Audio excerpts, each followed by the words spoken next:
This lecture is about the base plotting system in R. Previously, we talked about the three different plotting systems that R has, the base plotting system, the lattice system, and the ggplot2 system. So here I'm going to talk about the base plotting functions, and which is the kind of most commonly used system for plotting in R. All of the core plotting and graphics engine in R is encapsulated in the graphics package and the GR devices package. The GR devices package contains all the code for the graphics devices, including the screen devices like X11 and Windows and Quartz, as well as file devices like PDF and PostScript. The graphics package contains the plotting functions, so very basic functions like plot, hist, boxplot, and many others. And so this would be the core plotting system, what we call the base graphing system. The lattice system is encapsulated in the lattice package, and that uses another package called Grid, which is kind of a low-level graphics system that's kind of an alternative to the base graphics system. We usually don't call the Grid package directly, only indirectly through packages like Lattice or ggplot, and the Lattice package we'll talk about in a separate lecture. So, in the process of making a plot, there are a lot of considerations that you have to make in terms of where will the plot be made? Will it be made on the screen? Will it be sent to a file? How will the plot be used? Is it for viewing on the screen temporarily? Is it going to be in a web browser? Are you going to be printing it in a paper? Does it need to be publication quality? Are you going to use it in a slideshow or presentation? So these are kind of questions that you need to think about when you're making a plot. Another question that you might want to think about is there a large amount of data that's going to go into this plot? Or maybe just a few points, or is it an image, or is it a line drawing, or is it something like that? And then lastly, one question that's worth asking is whether you need to be able to dynamically resize the graphic, because you may want to use something like a vector format if you're sending it to a file rather than a bitmap format. So those are a couple of questions that you want to make as you start making a plot. The other question, of course, is what graphic system you want to use. There's base, lattice, and ggplot2. And the reason why you have to ask yourself this question is because you can't really mix the three different systems.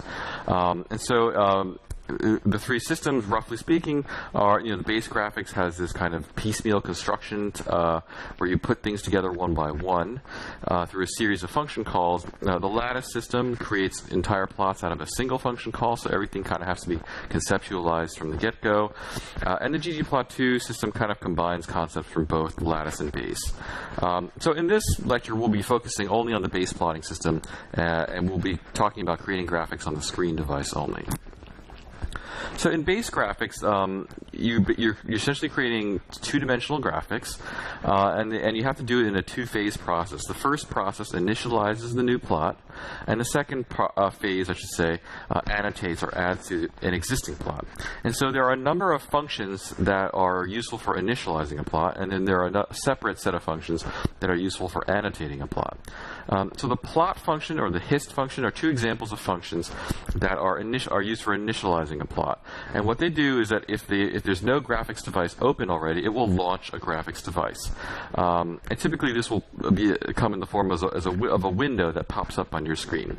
And then it will draw the plot on that new device. The plot function is a generic function in R, and so it can behave differently depending on what kinds of data you pass to it. If you don't pass it a special type piece of data, so if you just pass it X and Y, or for example vectors, then you use what's called the default method for plot. This default method has a lot of arguments, and you can look at the help page for plot and see what those arguments are. For example, you can set things like the title, the x-axis label, and the y-axis label, and many other types of details. In general, the base graphic system has many parameters that you can use to that can set and tweak to make your graphics look exactly the way you want them to. This is kind of it's a double-edged sword, because there are a lot of things that you can customize, but of course then there are a lot of things that you have to set that are not automatic. And so most of these parameters are documented in the help page for PAR, so you just look at that help page, you'll see a lot of parameters there. It wouldn't hurt to try to memorize this help page, of course, but it's always there for you if you don't. So here's a basic graph. that is made using the base graphic system. Here I'm using the hist function, which creates a histogram, which is a kind of a one-dimensional plot. And so here I'm loading the air quality data set from the datasets package, and I'm making a histogram of ozone. And so you can see that I'm not setting, I'm not using, there are other arguments to hist, but I'm not setting all of them.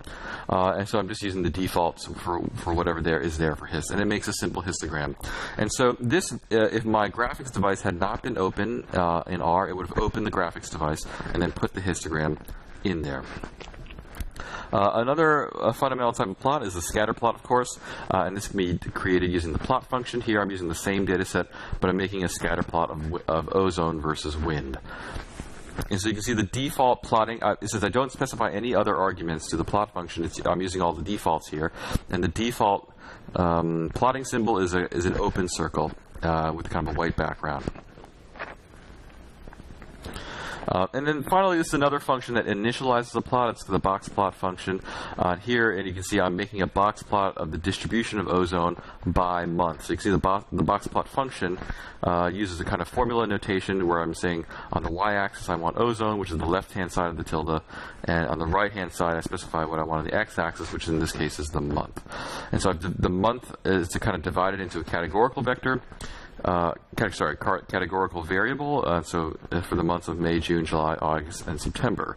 And here you can see I specify what I want the x-axis label to be through xlab, and the y-axis label through ylab.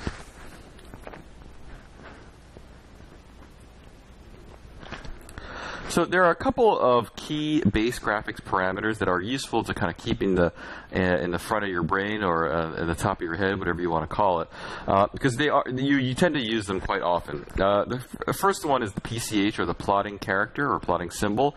You notice that the default in the previous plots is the open circle, but you can change this to be something else, and so the PCH can take two types of arguments. You can take a number, which refers to a table of kind of built-in symbols, or it can take a character.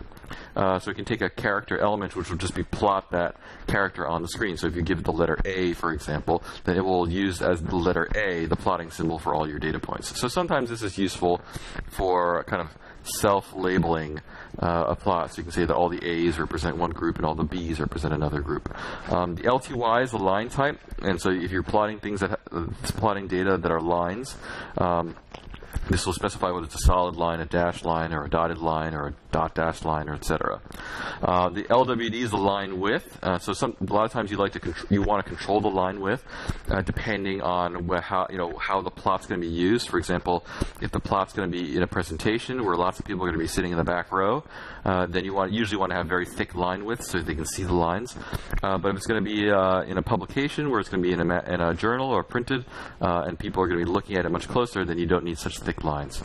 The col is the plotting color. So this is the color that the plotting symbols will appear on the screen. Sometimes you like to customize that. You can specify colors using either a number or a string, which is like a word, or you can use a hex code that's written in character format. And the colors function will give you a list of colors that you can specify by name. So you can see there are a lot of colors there. And then xlab and ylab let you specify the x-axis and y-axis labels. And that's very useful for annotating plots. And a couple other base graphics parameters that can be useful that you can set in the par function, because the par function is used to specify global graphics parameters. So these will be the same in every single plot that you make. Of course, you can usually override the global graphics parameters by specify them in each function call. So if you don't like, for example, the background color, you can change that within a given function. However, other parameters like the margin size or the MF row or the MF call, these cannot be changed within the plotting function. They have to be changed using the par function only. And so the LAS is the orientation of the axis on the labels. So if you like all the labels on the axis labels to be kind of horizontal or perpendicular to the graph, you can change this. BG is the background color for the plot. The margin size, sometimes it needs to be modified. If you have a very complex y-axis or x-axis label, you might want to make the margin a little bit bigger to accommodate that. The outer margin is important. If you have multiple plots per page and you want to have a kind of a label that's in the outer margin that kind of covers the entire plot. And the MF row and the MF call control how many, if you're having multiple plots on the screen device, and for example, you have a matrix of plots, and it controls how many plots will appear per row and per column. So you can see what the default values for some of these global graphics parameters are by just calling the par function with the name of the parameter and no other arguments. So you see the LTY, the default is a solid line. For color, the default is black, and for PCH, the plotting symbol is 1, which corresponds to a open circle. For BG, the background is transparent, so there's really no background color. And then for the margin, you can see that there's 4 numbers here. And each one of these numbers refers to one of the margins of a plot.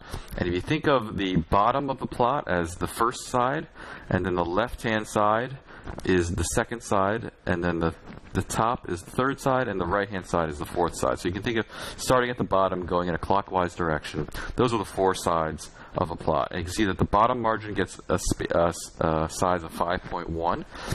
And you can roughly think of this as 5.1 lines of text that could be in the bottom margin. And then the left-hand side is 4.1, the top is 4.1, and the right-hand side is 2.1. So you can adjust those margin sizes if you need to accommodate your plot to make more or less space in those margins. And then the MF row defaults to 1, 1, which means 1 row and 1 column, so that's just a single plot.